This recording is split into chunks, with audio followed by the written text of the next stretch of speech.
Bonsoir et bienvenue à tous dans le journal de l'économie. Une prévision de croissance plus optimiste que celle du gouvernement. 4,5%, c'est la progression que devrait connaître le PIB national en 2015 et c'est une projection des économistes du Crédit Agricole. 4,5% en 2015 à condition que la conjoncture internationale soutienne la croissance. Alors pour le moment, les perspectives s'améliorent. 4 facteurs haussiers sont cités dans la note du Crédit Agricole. Ils auraient probablement un impact positif sur les performances de l'économie marocaine. Alors il y a tout d'abord l'eurobond de l'économie européenne. Elle devrait progresser de 1,3%. Deuxième élément, la production agricole qui pourrait afficher un record cette année. Autre facteur, les investissements directs étrangers, les IDE sont en nette hausse, ce qui augure d'une bonne année sur le plan économique. Et enfin, la baisse du prix du pétrole qui profite aux différents secteurs d'activité. Alors pour le ministère des Finances, la croissance serait de 4,4%, comme vous le voyez. Le HCP prévoit 4,8%. Et tout comme les conjoncturistes nationaux, les institutions internationales se montrent très optimistes. Le FMI s'attend à une croissance de 4,4%. Plus optimiste encore, la Banque mondiale pronostique une croissance de 4,6%. Et parmi les secteurs clés de l'économie marocaine, le tourisme.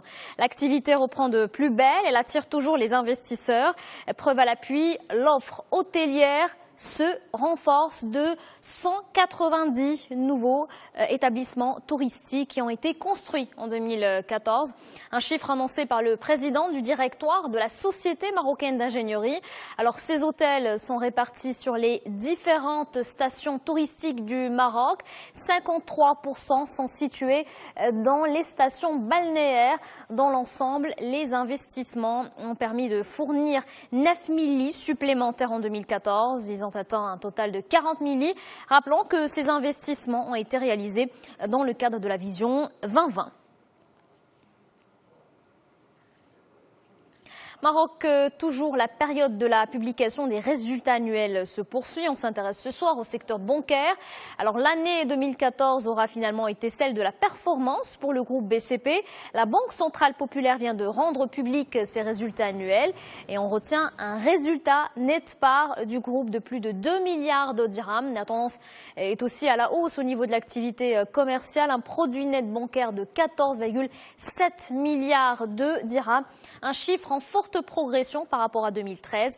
Alors dans l'ensemble, le groupe a su consolider sa position au sein du système bancaire national. Il reste le premier collecteur de dépôts du pays.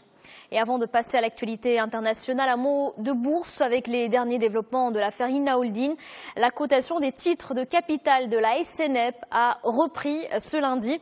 C'est ce qu'a annoncé le Conseil déontologique des valeurs mobilières. Alors la valeur a été suspendue le 13 février dernier sur décision du gendarme de la bourse et pour cause un litige commercial entre la société marocaine et le groupe d'ingénierie français Five.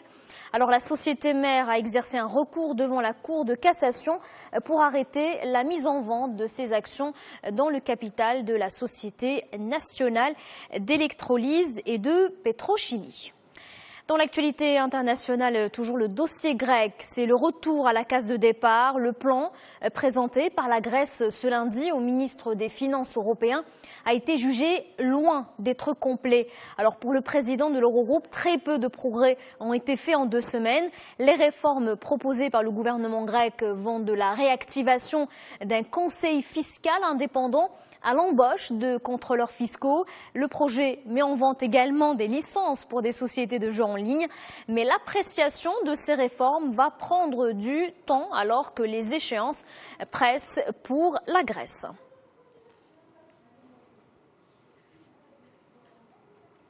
On reste en Europe. C'était le jour J pour la Banque centrale européenne. La BCE a lancé officiellement ce lundi son assouplissement quantitatif, plus connu sous le nom de Quantitative Easing, le QE.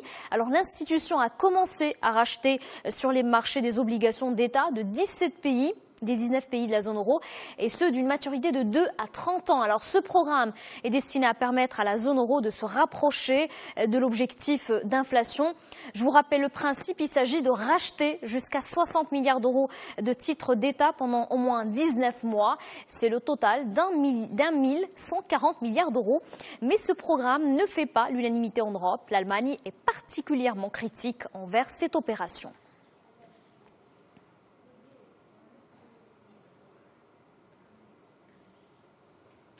Je ne pense pas que ce plan de soutien de la BCE sera un succès. Certes, il y aura plus de liquidités sur les marchés, mais les banques ne les utiliseront pas pour garantir des prêts à l'économie parce que les taux d'intérêt ne sont pas si élevés que cela, spécialement dans les pays de la périphérie de la zone euro. Ça veut dire qu'il y aura plus d'argent pour les marchés d'actions, le marché immobilier et surtout plus de dettes, car ce sera un gâchis que de ne pas accepter d'emprunter de l'argent à condition.